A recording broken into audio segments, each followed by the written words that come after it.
Hi, good afternoon, team. If you have joined us, my name is Danny. I'll be your lecturer for today. And if you join, kindly introduce yourself or send me a message on the group. If we need to ask any questions, you could raise your hands up, or you could alert me and I'll stop along the line to help you. My experiences within healthcare have been level 3, level 4, level 5 for that within health and social care. And I'm here to help you. Okay. All right. Today's lessons, we're looking at the level 4 health and safety in the health and social care workplace. And we expect the learner to understand how health and safety legislation is implemented in the health and social care workplace. We expect you to know this, how health and safety legislation is implemented in the health and social workplace. And then once we are done, we'll look at the assessment criteria when the lecture has ended. All right, thank you. Yeah.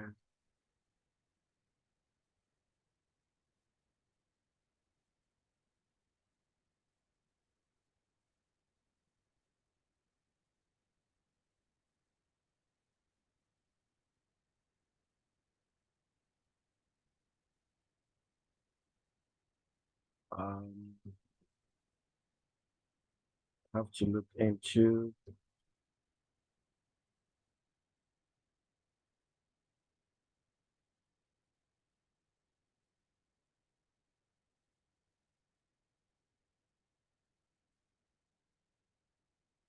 LO1.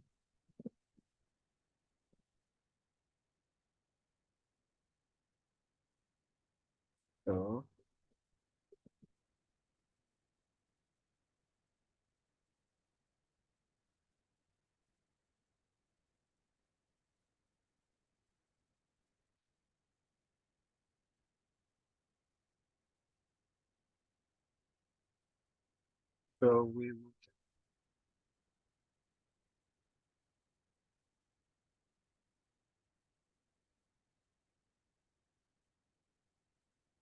we look at the management.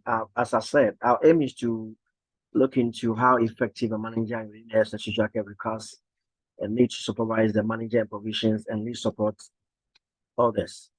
This unit will develop students' knowledge, skills, understanding of the role of a manager in managing provision and practice.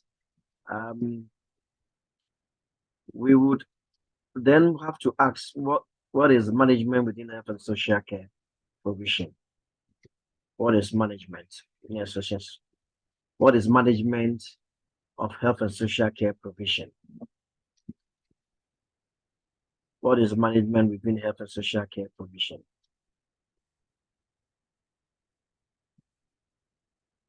Management of health and social care provision refers to the process of overseeing and organizing the delivery of healthcare and social care services. It involves planning, coordinating, and controlling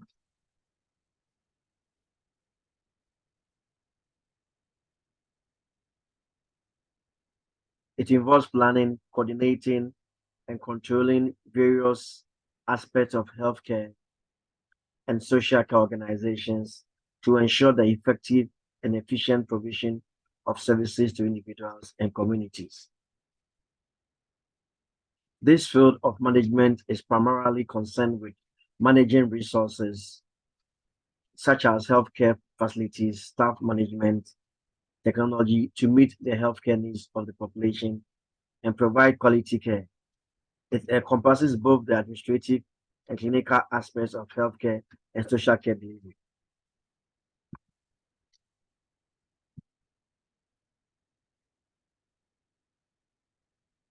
So what it seeks to mean is that, the management of healthcare provision refers to the process of overseeing and organizing delivery of healthcare and social care services. It's just ensuring that the management of healthcare would involve the delivery and organizing or delivery of healthcare and social care services. But there should be a key component of planning, coordinating, controlling various aspects of healthcare and social care organization to ensure the effective and efficient provision of health services to individuals and communities. This field of management is primarily concerned with managing resources such as healthcare facilities, staff budget, and technology to meet the healthcare needs of the population and provide quality care. It encompasses both the administrative and clinical aspects of healthcare and social delivery. So it's just the entire management of the healthcare provisions. That's what you seek to do. What will be the key elements? There should be key. You have to look at strategic planning. Strategic planning. That's a bit more developing long-term goals and objectives for healthcare organizations and formulating strategies to achieve them. It involves assessing the healthcare needs of the population and identify the priorities and determining the resource allocation. Let's look at organizational structure. Establishing the structure and design of healthcare organizations to ensure efficient communication, decision-making, coordinating among different departments and units.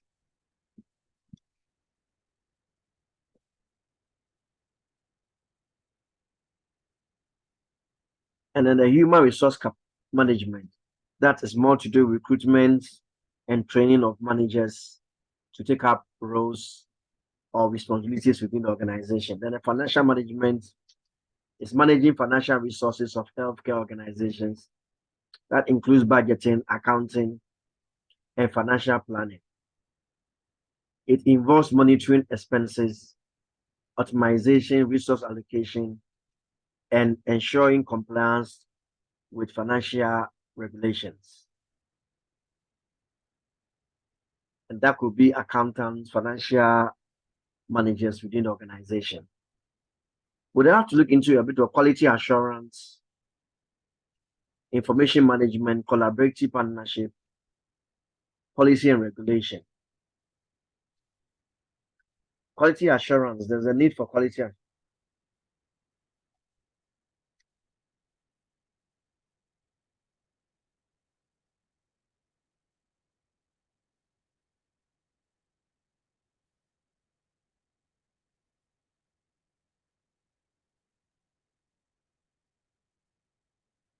Where we look into a bit more quality assurance, ensuring that the care that is given meets the quality or the needs of the people. So there are processes that we have to make sure to monitor and ensure that the care that is given meets those. Then we have information management, using technology and information systems to a bit more collect data and analyze the healthcare package that you are given. This may involve electronic storing of records for data protection, usage of transfer of informations, usage of equipment that involves technology to make things quite easier. And we can look into collaboration and partnership, where you could look into a cross-functional partnership within the internal organizations to ensure that the needs of the service user or the patient are met, and therefore professionals can come together within organizations to have one common goal to ensure that patients look very okay. And policy regulation to comply with healthcare policies and regulations and legal frameworks or requirement that is needed for managers to know in terms of managing a service user or a patient. Whilst healthcare practitioners, they help to provide medical care to patients, and they are trained to be able to diagnose and treat and prevent illness and injuries. A practical example would be healthcare, but it would be physicians and nurses. We can talk about dentists and pharmacists and the likes of them. So healthcare play a crucial role in promoting the well-being of patients. It's very key, and families. We would have to watch this video and see what role could play.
All right, we'll go back. So let's go back to our sharing.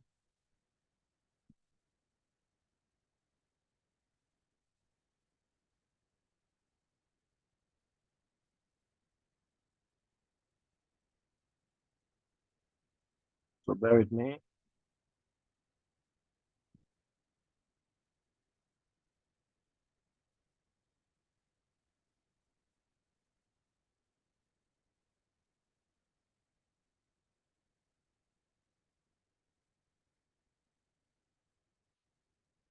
So share.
So we have share.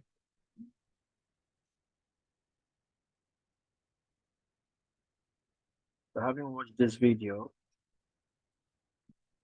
we have to look into analyzing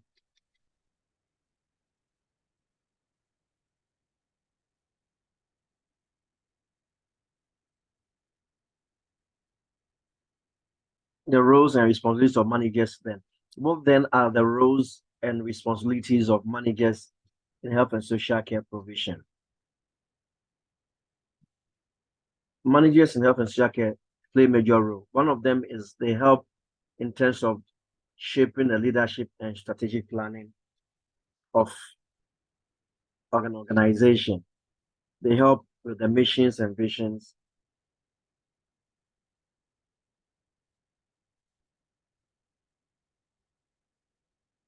goals, and organize.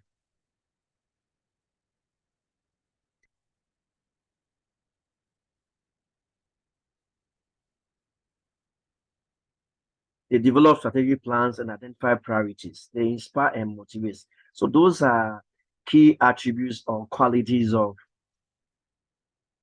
managers who are seen to be leaders. Then we also have the managers that are responsible for managing budgets, allocating resources, effectively ensuring financial sustainability. They monitor, control costs, and make decisions. So these are things that managers do. In addition, they also do what we call human resource management, or in other words, human capacity. And what they do is that they look into a bit more recruitment and training of their subordinates or care staffs to ensure that they have what it takes to take care of patients and service users. Then we have the quality assurance compliances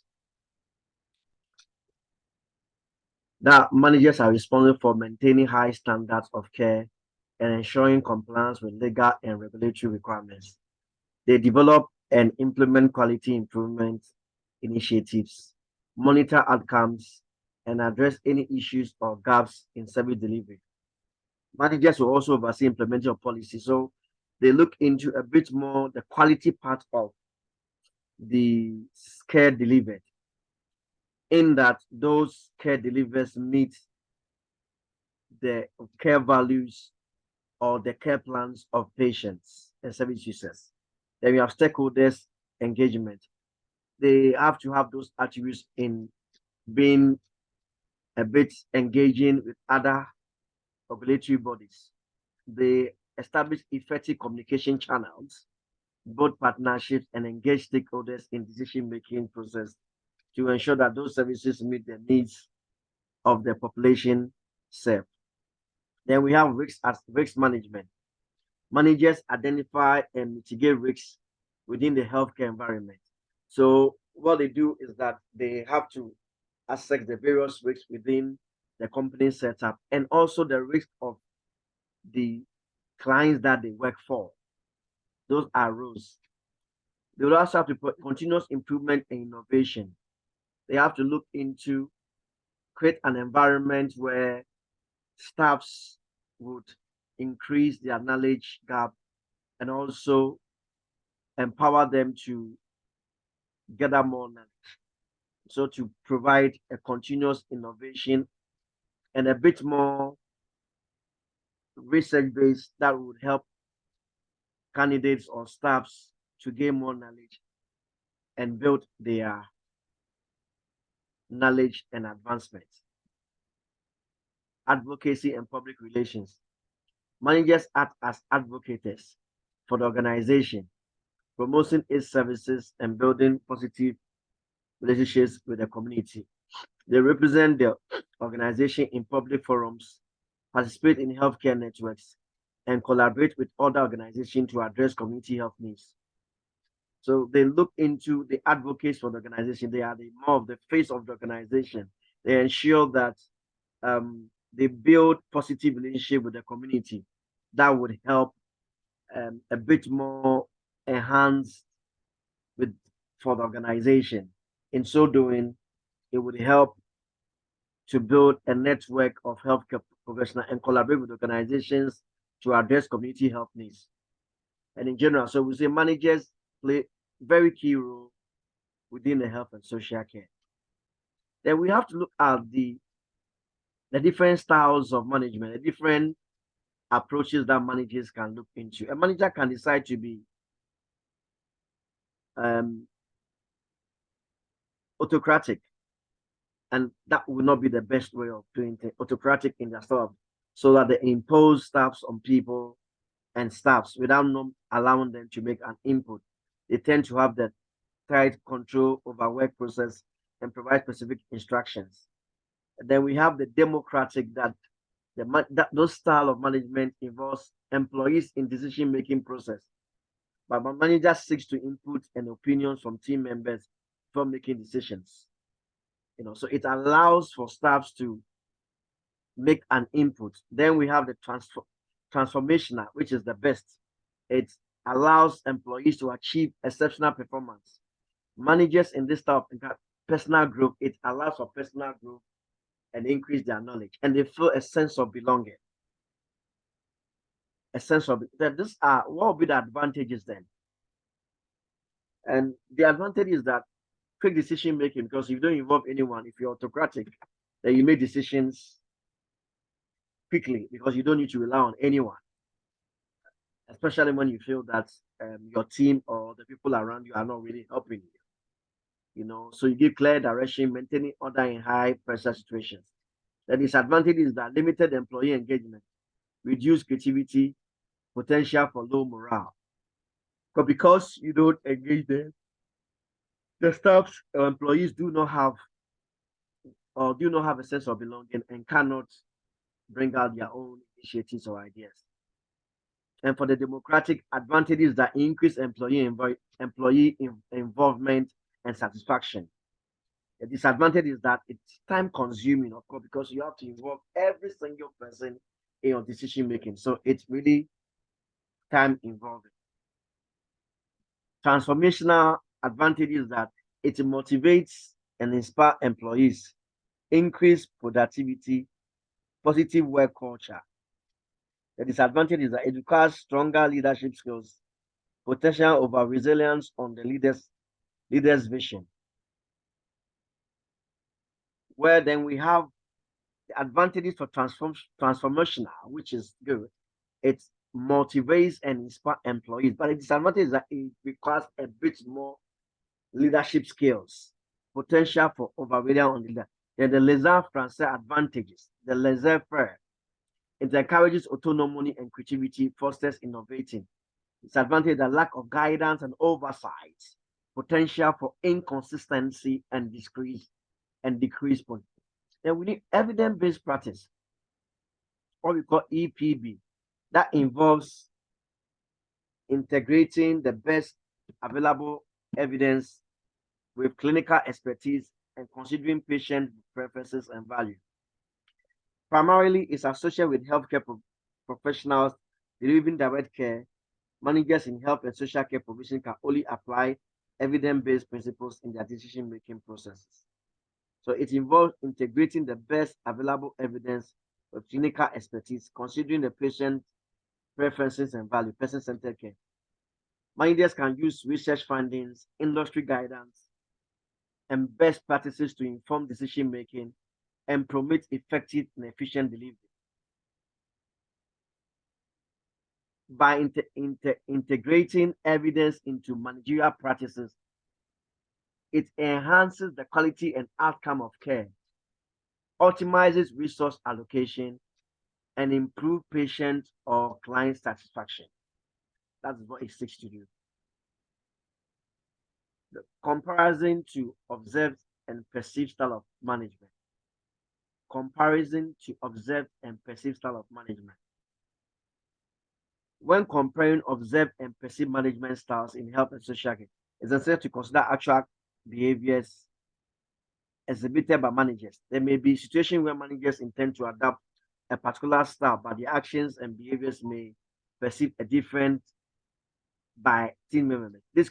And that is why, as managers, you have to try to have a bit more feedbacks from your subordinates.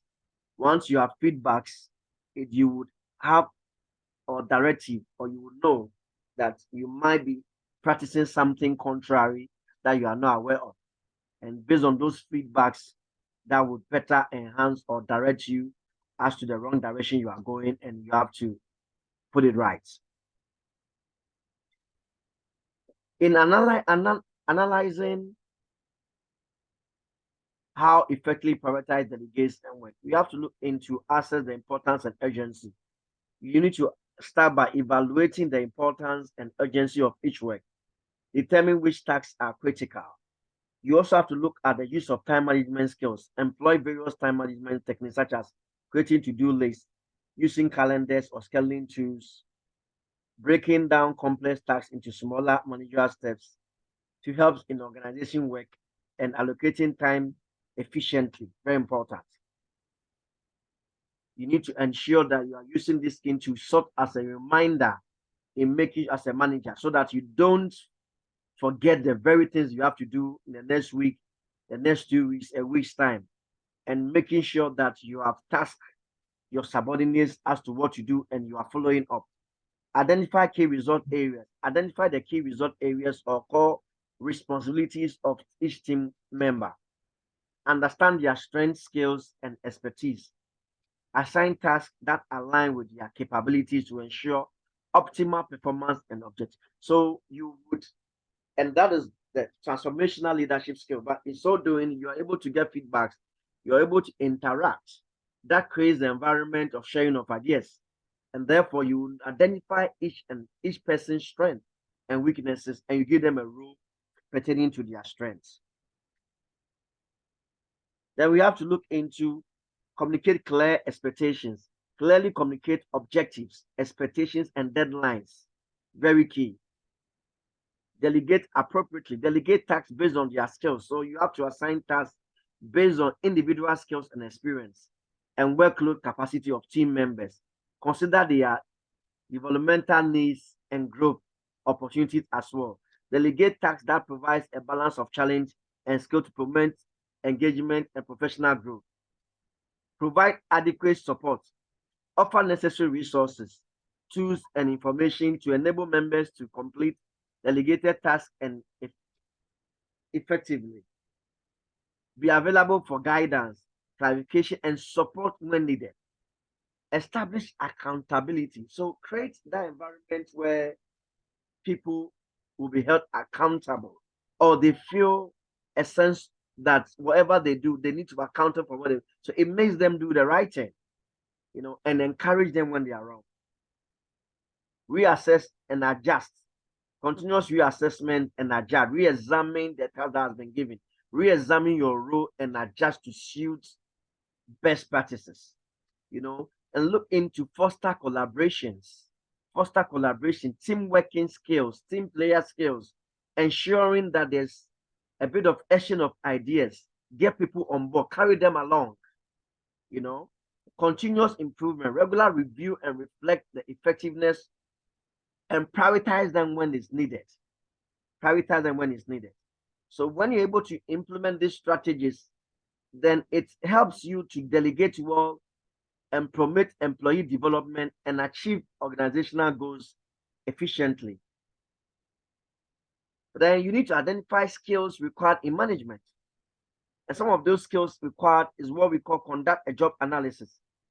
Conduct a comprehensive job analysis for a specific management role that involves identifying the core responsibilities and tasks and functions of the provision.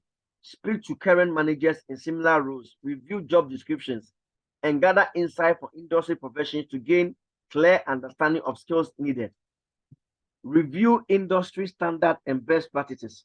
Familiarize yourself with industry standards, and that will help you to review those things as a manager so it will meet quality standards or quality assurance and ethical guidelines. You have to identify key competencies, competence, key competence and skills required for success in the management role. They may include technical and soft skills.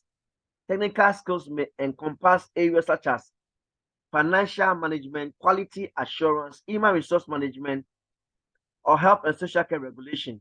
Soft skills may include leadership, communication, problem solving, and decision-making abilities. So these are skills that you need to identify if you have them. And if you have those skills, you magnify it, you work on them. Seek input from stakeholders, engage stakeholders such as senior managers, divisional managers, supervisors. Get their input, get their directive, get their advice, get their opinions. It helps. And conduct skill gap analysis. Assess the existing skills of potential managers against the identified key competencies. Identify any gaps in areas that need improvement. You have to look at design training and development programs that will help people to gain more training in the subject area. You have to encourage continuous learning, foster a culture of continuous learning and professional development within the organization. What we call cross-functional team working. In management, this helps you to sort of share ideas and achieve a common goal because you have one common organizational goal that you have to achieve. So you liaise with the supply chain department and liaise with the logistics department, and you get their heads to come together to plan. And it makes a job that is meant to take quite a longer time, you're able to achieve them in the shortest possible time. Establish mentoring and coaching programs. So you need to mentor when it's needed, give guidance, support to emerging managers. So you may have assistant managers or those who are meant to be managers. So you train them, supervisors who are going to be managers. You train them, managers who are going to go to senior managers. You guide them, you train them, create coaching workshops and coaching work so they will be more directed and guided. And therefore, they will have a bit more knowledge in the environment they find themselves. So you have to evaluate and assess programs. Regularly evaluate and assess the program of managers in acquiring the required skills. Use performance evaluations, feedback sessions, self-assessment tools to track the development. Provide constructive feedback and guidance to help individuals continue their growth. Very important. So evaluation and assessing progress. Regular evaluate and assess the process. Cross-examining if the organizational goals, aims, and objects are being met. And if it's not being met, you have to see what we call re-strategize to ensure that those needs will be met. So if you follow these strategies and steps, you can identify the skills required for management roles in a specific area of health and social care provision and establish a comprehensive approach to skill development. This will contribute to the effectiveness and success of management in fulfilling their responsibilities. And you need to look into a bit more the references. And the references, we do the Harvard kind of references. The Harvard kind of references. So you have Department of Health and Social Care 2018, Working Together for Safeguarding Children. The World Health Organization 2010, framework for action on interprofessional education and collaborative practices. Then you have the GOBA, J and LOME, practice-based evidence for healthcare, clinical mind lines, Rutledge. Then we have the Kingspan, understanding new models of integrated care.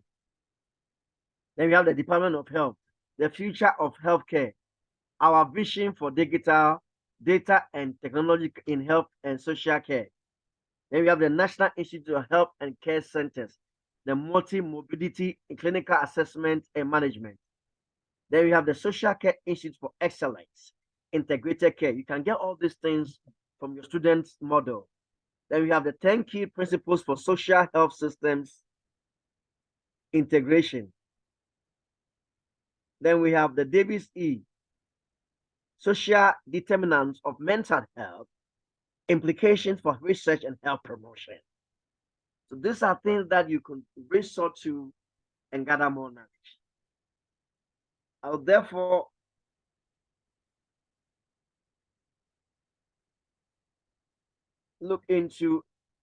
refer to ebooks and journals on the model for this unit. You can look at a bit more further reading into the practitioner performance advice information. These things are putting them on your model that you have to read about. And you have any other questions, you need to email me to learner@ukvarsity.co.uk. And we expect you to have your assignment handed over 2 weeks from now. 2 weeks from now. You need to hand them over 2 weeks from now. Very key. 2 weeks from now. So these are we expect from you. So in your assessment, which I'm going to go through, this is what we expect from you. 1 minute.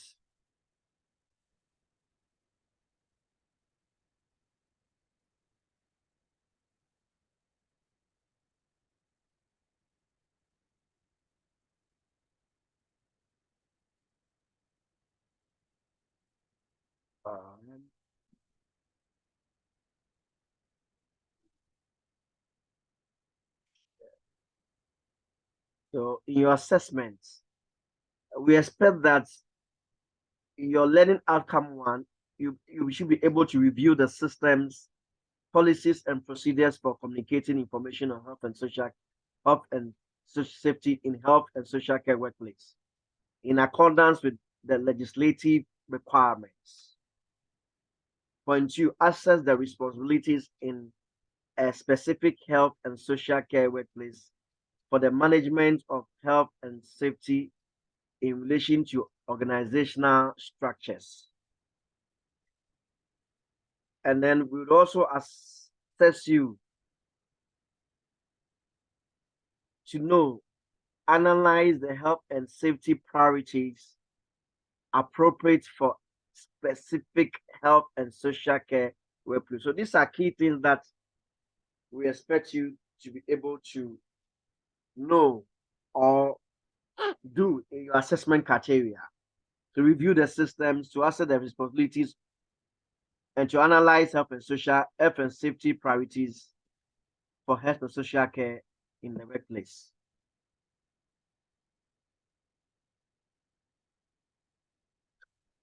One is able to do that.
So, in view of that, we'll end this session. Should you have any questions that you intend to ask me, you can.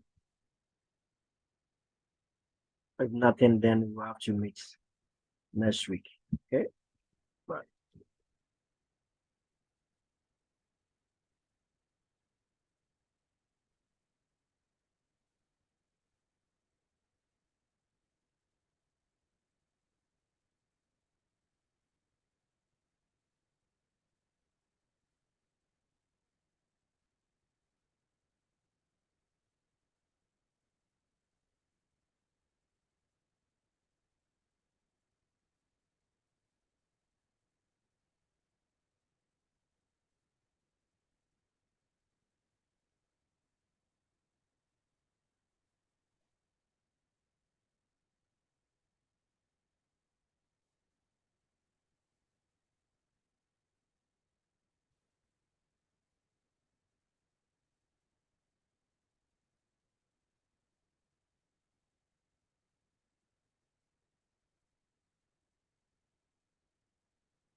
I don't, capture everybody. There's message that you want to send to me, which I'm going to wrong. I don't have a contract with accommodation. I take for stream of it. It is like me going to HS and back of it.